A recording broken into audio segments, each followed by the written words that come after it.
नमस्कार दोस्तों, GK तबसा YouTube channel में आपका हार्दिक स्वागत है। दोस्तों, इंडियन मैप यानी कि भारतीय मानचित्र वाली सीरीज में जहाँ हम स्टेट वाइज पढ़ रहे हैं और आज हम पढ़ेंगे उत्तर प्रदेश के बारे में कि मैप में भौगोलिक रूप से और पॉलिटिकल रूप से जो उत्तर प्रदेश की इंपॉर्टेंस है, साथ ही इसकी जो शहर फेमस है या जो हमारे प्रतियोगी परीक्षाओं में से क्वेश्चन बन सकते हैं उनको देखेंगे हम। तो आज हम पढ़ेंगे उत्तर प्रदेश, क्योंकि उत्तर प्रदेश की राजधानी वो लखनऊ है।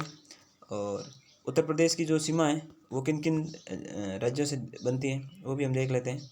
और यहाँ हम देखेंगे कि ये जो हमारा उत्तर प्रदेश है, सो कि पॉलिटिकल मैप में इसकी सीमाएं वगैरह देख लेते हैं। तो ये हमारा उत्तर प्रदेश है। उत्तर प्रदेश की सीमा है वो देख लीजिए आप। यहाँ उत्तराखंड से बनती है, क्योंकि उत्तराखंड से तो बनेगी ही, क्योंकि 2000 में जब उत्तराखंड से अलग हुआ था, उत्तराखंड है जो उत्तर प्रदेश से अलग हुआ था। फिर यहाँ दिल्ली से भी है, राजस्थान से भी है, मध्य प्रदेश से है, और यहाँ आप देखोगे छत्तीसगढ़ से भी है, झारखंड से भी है, बिहार से भी है, और इंटरनेशनल बॉर्डर जो बनता है वो नेपाल से बनता है। इसलिए उत्तर प्रदेश की जो सीमा है वो भारत के मतलब सर्वाधिक राज्यों से सीमा बनती है। यानी उत्तर प्रदेश एक ऐसा राज्य है जिसकी सीमा सर्वाधिक राज्यों से बनती है। और ये राज्य कितने हो जाएंगे देखिए आप।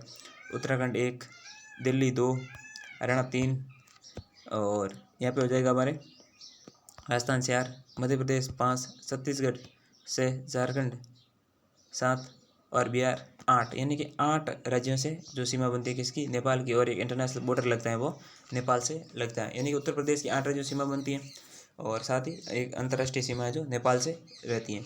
इसी प्रकार हम राजस्थान का देखेंगे तो राजस्थान का जो पाली जिला है उसकी है जो 8 जो जिलों से सीमा बनती है। इस प्रकार की हम याद रख सकते हैं, यूपी 8, पाली 8। इस प्रकार से भी एक क्वेश्चन हम याद रख सकते हैं। अब हम देखते हैं कि ये इंटरनेशनल बॉर्डर हो गया या फिर इसकी जो सामान्य उत्तर प्रदेश की जो जानकारी हो गई।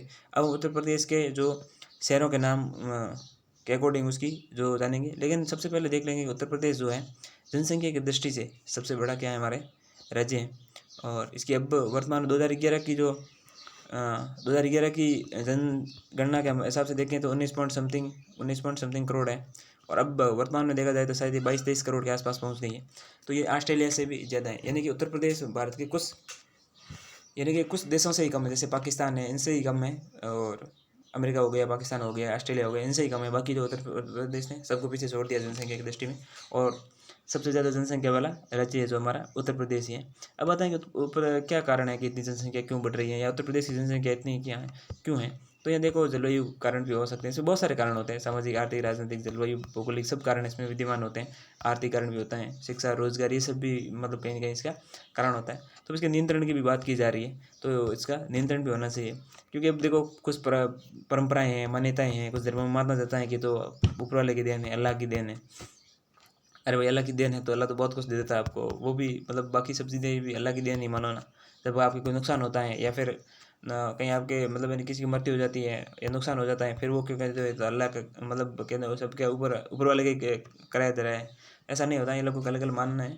हालांकि हम किसी धर्म विशेष के प्रति अपना वो कोई उन पर टिप्पणी नहीं कर रहे हैं, लेकिन एक ऐसा मानते हैं। और किसी धर्मों में पता नहीं लोग, अगर एक बच्चा लड़का पैदा नहीं होगा और मतलब 5-7 लड़कियां जन्म ले लेगी, और उसके बाद अगर बच्चे की चाह में वो 10 बेटियां पैदा कर देंगे, लेकिन एक जो बेटा उसको चाहिए, मतलब ये धारणाएं नहीं होनी चाहिए। आजकल बेटे बेटियों में ज़्यादा फर्क नहीं रह गया है। बेटा तो मतलब यानी कि माँ बाप को छोड़ के चले जाते हैं, लेकिन बेटियां तब भी संभालती हैं, मतलब उन्हें शादीशुदा होने के बाद, ससुराल जाने के बाद भी माँ बाप का ख्याल रखती हैं। तो अब इस धारणा में वैसे धीरे धीरे चेंजेस होने लगा है।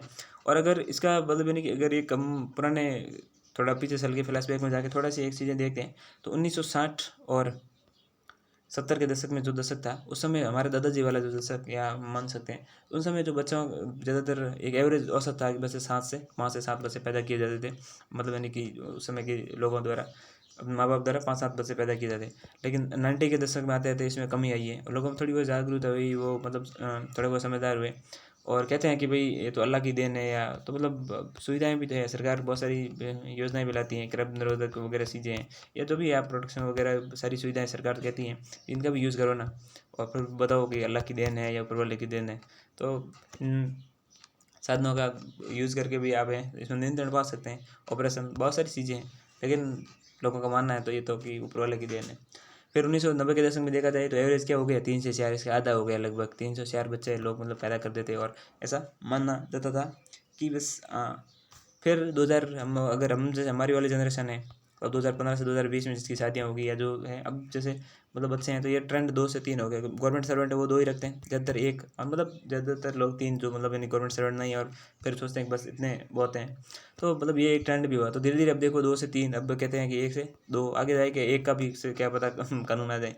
कह रहे हैं कि मतलब यानी कि अब जनसंख्या नियंत्रण में जो माँ बाप नहीं कर पाते हैं या जो भी समाज नहीं कर पाता है, लेकिन प्राइवेट स्कूल हैं वो जनसंख्या नियंत्रण कर लेगी, क्योंकि एक बच्चे को पढ़ाना कितना महंगा हो गया है, क्योंकि लोग अक्सर प्राइवेट स्कूल में बच्चों को ज़्यादा भेजते हैं गवर्नमेंट स्कूल की तुलना में। लेकिन ये गैप धीरे धीरे कम हो जाएगा। अब गवर्नमेंट स्कूल में पढ़ाई शुरू हो गई है, अच्छे से अब मतलब यानी कि खर्च किया जा रहा है, जो सरकार भी ध्यान दे रही है, टीचर भी समय पर आ रहा है, मॉनिटरिंग भी अच्छे से हो रही है। तो गवर्नमेंट स्कूल में भी अब शिक्षा की गुणवत्ता में धीरे धीरे सुधार हो रहा है, और अच्छा रिजल्ट आ रहा है। वो देख भी रहे हैं कि बहुत सारे जो गवर्नमेंट स्कूल के बच्चे टॉप कर रहे हैं।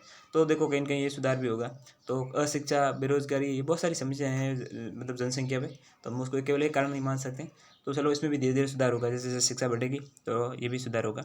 अब हम देख लेते हैं उत्तर प्रदेश में। उत्तर प्रदेश की जो है मतलब यानी कि जिले वाइज, उत्तर प्रदेश का मैप में देख लेते हैं, उसमें जिले वाइज चीज़ें देख लेते हैं, जैसे हमारे हम कह सकते हैं कि आसानी से समझ पाएँ। तो देखिए ये उत्तर प्रदेश का मैप,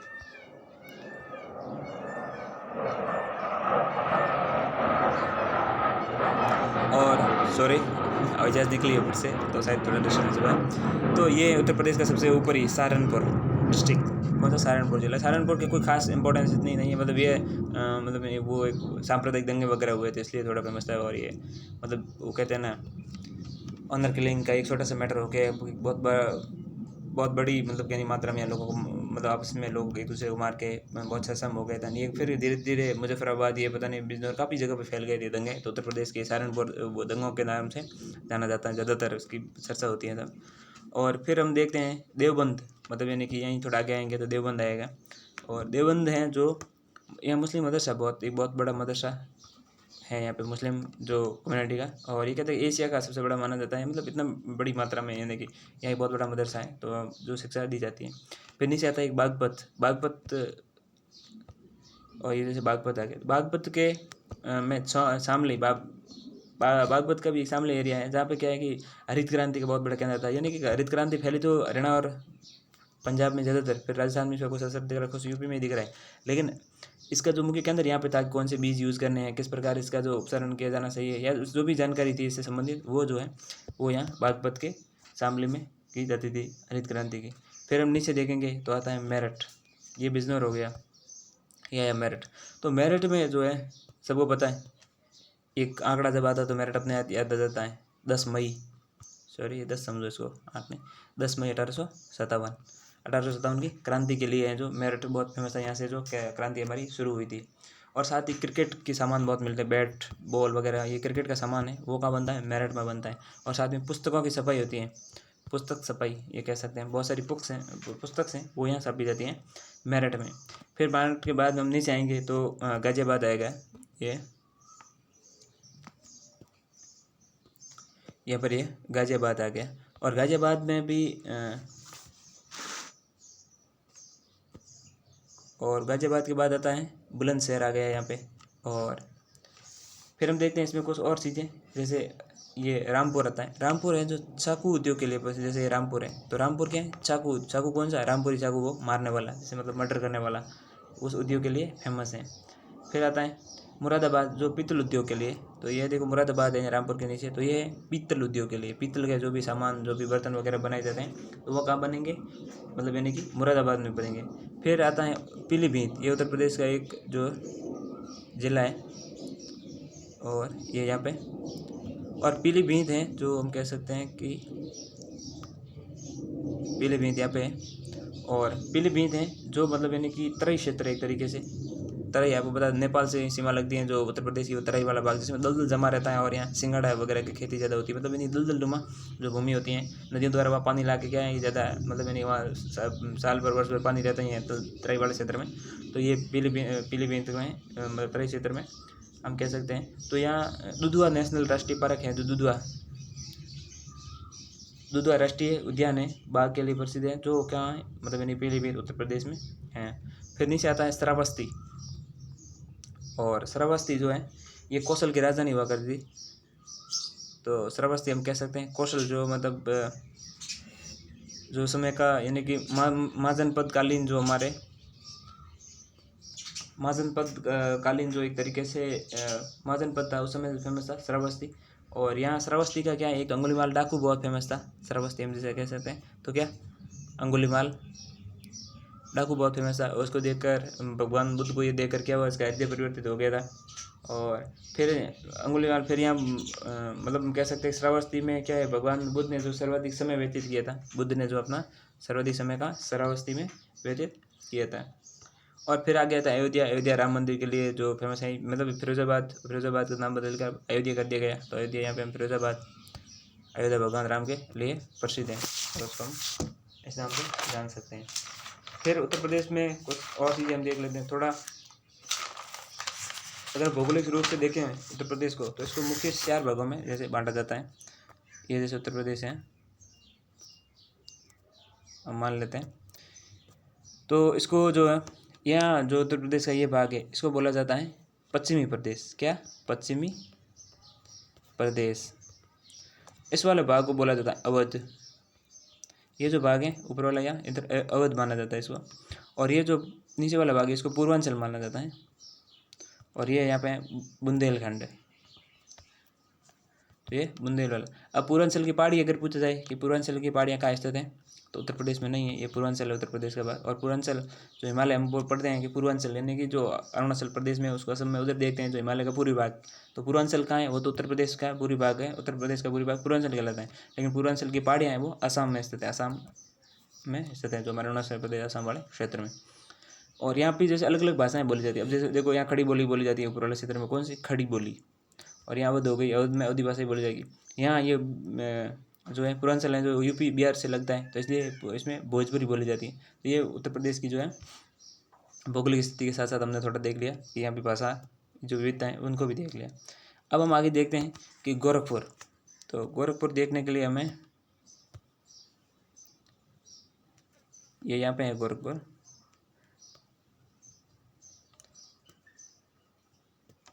ये यहाँ पे गोरखपुर है। और कुशीनगर हमने यहाँ पे देखा था, भगवान बुद्ध ने भी समय अपना ज़्यादा व्यतीत किया था, अंगुलीमाल वगैरह डाकू यहाँ पे थे। तो ये हो गया एक तरीके से हम कह सकते हैं कुशीनगर। और ये गोरखपुर, गोरखपुर में सबसे बड़ा रेलवे स्टेशन है, सबसे बड़ा रेलवे स्टेशन। तो गोरखपुर का सबसे बड़ा रेलवे स्टेशन है, उसकी जो लंबाई है लगभग क्या है 1365 मीटर, यानी कि 1 किलोमीटर 300, 1 किलोमीटर से भी ज़्यादा है, यानी और 300 मीटर ज़्यादा, 1 किलोमीटर से भी 1000 मीटर होते हैं 1 किलोमीटर में। तो ये, और पहले कौन सा था? खड़गपुर, खड़ग सिंह डाकू खड़गपुर। ये कहाँ पे था? पश्चिम बंगाल में। खड़गपुर रेलवे स्टेशन जो था, IIT खड़गपुर, ये हमने नाम सुना ही है। तो IIT खड़गपुर से कौन पास आउट है? सुंदर पिचई, मतलब गूगल के जो CEO हैं वो IIT खड़गपुर से पास आउट है। फिर हमने देखा कि 1365 मीटर सबसे ऊँचा, ये मतलब सबसे लंबा रेलवे स्टेशन हो गया जो हमारे गोरखपुर में। फिर आता गोरखपुर कहाँ स्थित है? तो गोरखपुर जो है राप्ती नदी, कौन सी नदी? राप्ती, अगर याद रखें आप तो राप्ती नदी के किनारे स्थित हैं। और गोरखपुर में क्या सैन्य अड्डा, एयरफोर्स का सबसे बड़ा जो है हम कह सकते हैं, जो एक तरीके से सैन्य अड्डा एयरपोर्ट जो है एयरफोर्स का, वो किसमें है? हमारे गोरखपुर में। तो गोरखपुर इसके लिए है जो बहुत फेमस है। अब आगे आते हैं कुशीनगर, या अभी हमने देखा ही था। तो कुशीनगर में बुद्ध की मृत्यु हुई थी, भगवान बुद्ध की मृत्यु हुई थी कुशीनगर में। इसके लिए जो कुशीनगर फेमस ये है कुशीनगर। तो भगवान बुद्ध की मृत्यु, यहाँ लिखते थे मृत्यु, तो भगवान बुद्ध की मृत्यु हुई थी। अब हम आगे देख लेते हैं, और जैसे बनारस है, वाराणसी है, या मुगल सराय है, फिर सारनाथ है। इसके सब ये कहते हैं ना कि वाराणसी यहाँ पे पड़ा है, सब ये पे वाराणसी है। तो वाराणसी को आप देखेंगे इसके अलग अलग नाम है, वाराणसी भी है, बनारस भी है। और पुराना नाम वाराणसी का क्या है? बनारस का काशी। काशी एक जनपद हुआ करता है, उसकी राजधानी बनारस वाराणसी हुआ करती। अब इसका नाम मुगल सराय हुआ करता है। तो मुगल सराय और सारनाथ भी ये मतलब पास पास में स्थित है, 10-10 किलोमीटर की दूरी पे मुगल सराय सारनाथ। तो इसलिए सबको एक साथ लिया जाता है। और यहाँ जो है मुगल सराय ये बहुत बड़ा रेलवे का जंक्शन, बड़ा माना जंक्शन, मतलब वो होता है कैसा रेलवे का मतलब वो कह सकते हैं हम प्लेटफॉर्म, या फिर ऐसी जगह जहाँ से क्या विभिन्न जगह से ट्रेन निकलती है। जैसे मतलब यानी कि ऊपर दिल्ली के लिए जा रही है, पटना, बिहार, इधर पूरे भारत के लिए, नीचे आने के लिए मतलब यानी कि मध्य प्रदेश, इधर इधर मुझे हरियाणा, पंजाब, इन सब के लिए। तो मतलब ये एक तरीके से क्या हुआ, मुगल सराय जो था उसका नाम हाल ही में बदल के क्या कर दिया गया? दीनदयाल उपाध्याय जो जंक्शन है रेलवे स्टेशन का नाम कर दिया गया। ये हम याद रख सकते हैं। फिर बनारस में क्या है? BSU, बनारस हिंदू यूनिवर्सिटी, जो यहाँ पे मदन मोहन मालवीय के द्वारा बनाई गई थी यहाँ पे। फिर आता है बनारस में कुछ और चीज़ें प्रसिद्ध है। पान बनारस का बहुत प्रसिद्ध है, कहीं के पान बनारस वाला, तो ये प्रसिद्ध है। फिर बनारस की साड़ियाँ बहुत फेमस है, कहा जाता है बनारस की साड़ी है वो बहुत, साड़ी उद्योग है बहुत जो है फेमस है। और सारनाथ, क्योंकि यहीं पास में सारनाथ है, तो अभी डिस्ट्रिक्ट वाइज दे रखा है, तो सारनाथ यहाँ मतलब शो नहीं कर रहा मैप में, पास में है। तो सारनाथ में क्या है, भगवान जो बुद्ध ने पहला उपदेश दिया था, कहाँ, सारनाथ में, हम ये कह सकते हैं सारनाथ में पहला उपदेश भगवान बुद्ध ने जो अपना पहला उपदेश दिया था। फिर यहाँ नीचे ये मिर्ज़ापुर मिर्ज़ापुर तो मिर्ज़ापुर मूवी है, वेब सीरीज़ है, उसके हिसाब से भी आप याद रख सकते हैं। तो ये हो गया मिर्ज़ापुर। और मिर्ज़ापुर की जो इम्पोर्टेंस है इसमें है गोविंद वल्लभ पंत बांध है, जलाशय हैं, गोविंद वल्लभ पंत जो जलाशय है वो कहाँ है, मिर्ज़ापुर उत्तर प्रदेश में स्थित है। मिर्ज़ापुर से हमारी जो है क्या भारतीय समय रेखा निकलती है, मिर्ज़ापुर के नैनी के पास है। और साथ ही ये जो गोविंद जो पंत जलाशय है या बांध है, ये रेणुकंठ में स्थित है। और ये रिहंद परियोजना यहाँ से, और उस पर रिहंद नदी से स्थित है, ये रिहंद परियोजना और रिहंद नदी पर स्थित है। और ये रेणुकूट हैं जो मतलब यानी कि ऊर्जा बहुत उत्पन्न होती है और वो रेणुकूट में खर्च हो जाती है, क्योंकि रेणुकूट में क्या बना हुआ है, एल्यूमिनियम की फैक्ट्री बनी हुई है। एल्यूमिनियम की फैक्ट्री कहाँ है, जो है रेणुकूट में। वहाँ जो इस बांध से मतलब इस जलाशय से जो ऊर्जा बनाई जाती है वो उसकी पूरी की पूरी वहाँ खपत हो जाती है। फिर आता है आगे जो सोनभद्र जिला है वो किसके लिए प्रसिद्ध है, सोनभद्र है जो सोने के लिए फेमस है। ये सोनभद्र को हो गया तो सोने के लिए प्रसिद्ध है। फिर सोनार आता है, पत्थर, मतलब ये पास में एक और जगह का नाम है सोनार। अशोक के शिलालेखों के लिए पत्थर कहाँ से आया, सोनार से, यूपी के सोनार से जो पत्थर आया था वो यहाँ यूज हुआ था। और इस प्रकार से जो है उत्तर प्रदेश के ये नीचे वाले भाग में हमें इनकी जो इम्पोर्टेंस है उनको देख लेते हैं। फिर हम देख लेंगे, तो यहाँ आ गई है झांसी की रानी वाला जो है झांसी यहाँ पे स्थित है। और कहते हैं उत्तर पूर्व जो गलियारा है, मतलब उत्तर पूर्व दक्षिण पश्चिम जो गलियारा है वो कहाँ काटता है, झांसी में एक दूसरे को टच मतलब काटता है। ये हम याद रखते हैं। ये ललितपुर है इधर, मतलब यानी यूपी का ही एक जिला है। तो यहाँ झांसी में मतलब यानी कि जो हम ये कह सकते हैं कि बनारस में मनुबाई नाम की झांसी की जो महारानी, झांसी की रानी के लिए फेमस है। झांसी 1857 की क्रांति में हीरोज को हराया था किसने, हमारा मतलब यानी कि कहा जाता था कि 1857 की क्रांति में एकमात्र कोई योद्धा थी, या वो योद्धा था तो वो था झांसी की महारानी, झांसी की रानी। इधर हमने देखा बनारस, तो बनारस से एक मनुबाई नाम की जो महिला थी उसकी शादी हो गई कहाँ, झांसी में, गंगाधर राम के मतलब जो राव गंगाधर थे उनके यहाँ। और इनकी जो युद्ध में मृत्यु हो जाती है या समय कोई मृत्यु हो जाती है, इसको पुत्र की प्राप्ति नहीं होती है।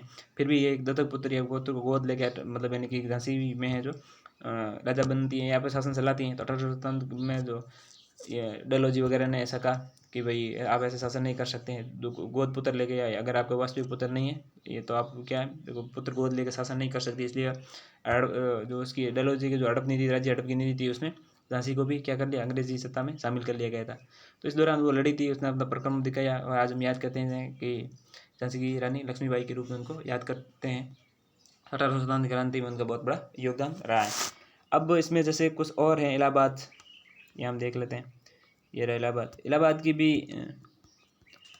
जो इम्पोर्टेंस है, यहाँ अकबर ने दीन इलाही, अकबर के समय दीन इलाही की धर्म की शुरुआत की थी इलाहाबाद में। इलाहाबाद का हाल ही में नाम क्या कर दिया, प्रयागराज कर दिया गया। तो ये एक इम्पोर्टेंट है। साथ ही इलाहाबाद में क्या है, यूपी का हाईकोर्ट है। तो उत्तर प्रदेश हाईकोर्ट कहाँ है, इलाहाबाद में। हमें इलाहाबाद के अमरूद बहुत फेमस है, क्या अमरूद ऐसा कहा जाता है।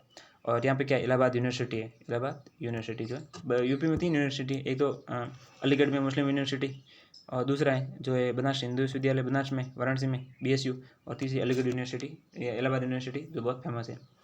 और फिर यहाँ मतलब इलाका एक और हम देखते हैं कि प्राचीन भारत में कौसम्बी का जो अशोक का शिलालेख था, मतलब अभिलेख था, उसको उठा के इलाहाबाद में गड़ा दिया था किसने, अकबर ने यहाँ से उठवा के वहाँ गड़वा दिया था उसको, इसलिए भी ये थोड़ा फेमस है।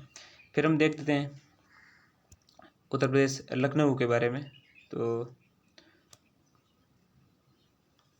उत्तर प्रदेश की जो राजधानी है वो कहाँ है, लखनऊ में स्थित है।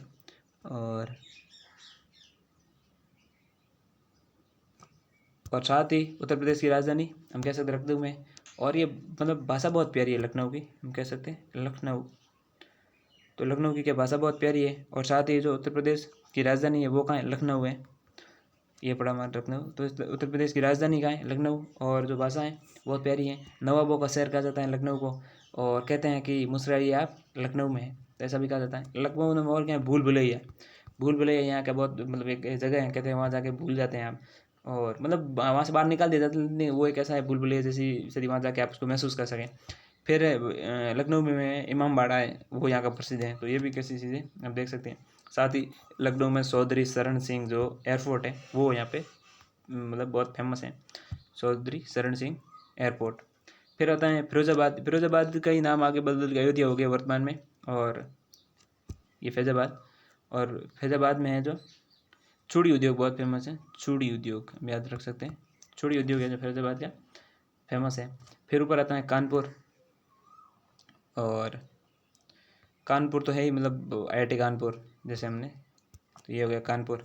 तो कानपुर में क्या, एक तो IIT है, Indian institute of technology Kanpur, ये बहुत फेमस है। और दूसरा है कानपुर को कपड़ा उद्योग के लिए बहुत जाना जाता है, कपड़ा उद्योग के लिए कानपुर बहुत फेमस है। ये उत्तर भारत का क्या है, मैनचेस्टर के रूप में जाना जाता है, उत्तर भारत का मैनचेस्टर है कानपुर को कहा जाता है, कपड़ा उद्योग के लिए फेमस है। और साथ ही उद्योगों से जो कचरा निकलता है, इसलिए कानपुर में गंगा बहुत है, वो कितना रामदेवरी गंगा मैली, यहाँ गंगा में एक तरीके से गंदगी बहुत होती है, कचरा बहुत होता है, तो ये इसलिए भी जो फेमस है उद्योग हम कह सकते हैं कानपुर। और फिर हम देख लेते हैं कि उत्तर प्रदेश का भौगोलिक रूप से अगर हम थोड़ा बहुत विभाजन करेंगे तो वो कुछ इस प्रकार होगा कि मान लीजिए ये उत्तर प्रदेश है, तो ये देख लीजिए आप, ये कानपुर हो गया, वाराणसी, आगरा, तो ये देखो गंगा नदी यहाँ से निकलती है। और यहाँ पे जो है ये ऊपर वाला भाग उत्तराखंड, ये क्या हमने रुहेलखंड पढ़ा था, मतलब यहाँ रुहेलखंड का मैदान है जो उत्तर प्रदेश में, ये अवध हो गया यहाँ पे, ये गंगा का मैदान है, गंगा अपने साथ जो मैदान बना दिया यहाँ पे, तो ये गंगा का मैदान हो गया। तो ये जो उत्तर प्रदेश के कुछ मैदान है वो है। फिर ये गंगा है, सोन नदियाँ, ये मतलब जैसे आगे इनमें मिलती है, गंडक वगैरह, तो कुछ नदियाँ भी आगे मिलती हैं। तो इस प्रकार जो उत्तर प्रदेश का हमने देखा भौगोलिक और मतलब यानी कि राजनीतिक रूप से इंपॉर्टेंस, और साथ ही ये देखा कि यहाँ से हमारी प्रतियोगी परीक्षाओं के रूप में कौन कौन से क्वेश्चन बन सकते हैं। तो सामान्य रूप से कुछ चीज़ें देखी, और ज़रूर उत्तर प्रदेश के बारे में हमने जानकारी ली है, और उम्मीद करते हैं ज़रूर आपको भी कुछ सीखने को मिला होगा।